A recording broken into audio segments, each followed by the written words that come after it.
Ulbrakas vidusskolas skolotājs Neilis Kravas zīmējums ar nosaukumu Latvieši nāk uzvarējis Latvijas avīzes organizētajā un Olimpiskās komitejas atbalstītajā karikatūru konkursā. Šajā karikatūrā attēlots, kā Latvijas sportisti ierodas Sočos līdzvedot savu ledu. Vai jūs esat zīmēšanas skolotāji? Nē, es esmu vēstures skolotāja un ar zīmēšanu man nav nekāda sakara tieši šajā darbā. Man liekas, ka tas jau par to ledus trases taisīšanu un ka latvieši paši priekš sevis speciāli sagatavojuši un tāpēc arī tās labās vietas ieguvuši. Man liekas, ka tas jau prasījās. Lai apsveiktu uzvarētāju, Latvijas Olimpiskā komiteja organizēja Ulbrakas skolēnu un skolotāju tikšanos ar bobslīstu Oskaru Melbārdi. Viņš skolniekiem stāstīja par sevi un savām sportistu gaitām, kā arī atbildēja uz jauniešu jautājumiem.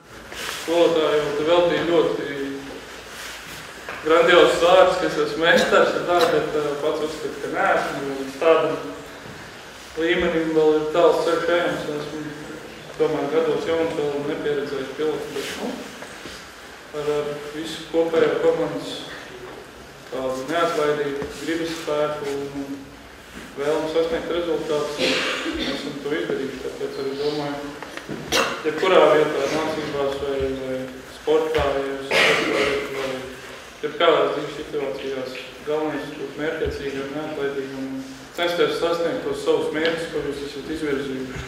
Tā es esmu sasniegts un arī visu mani komandas bija. Kāds ir izjūtas skrien un jāpacenšoties? Bailīgi.